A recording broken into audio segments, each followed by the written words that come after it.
தமிழ் மொழி காத்த தலைவனையா, ஞான பழம் கேட்ட குழந்தையா,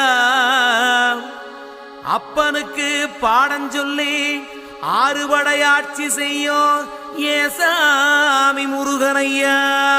வெற்றிவேல் முருகனுக்கு.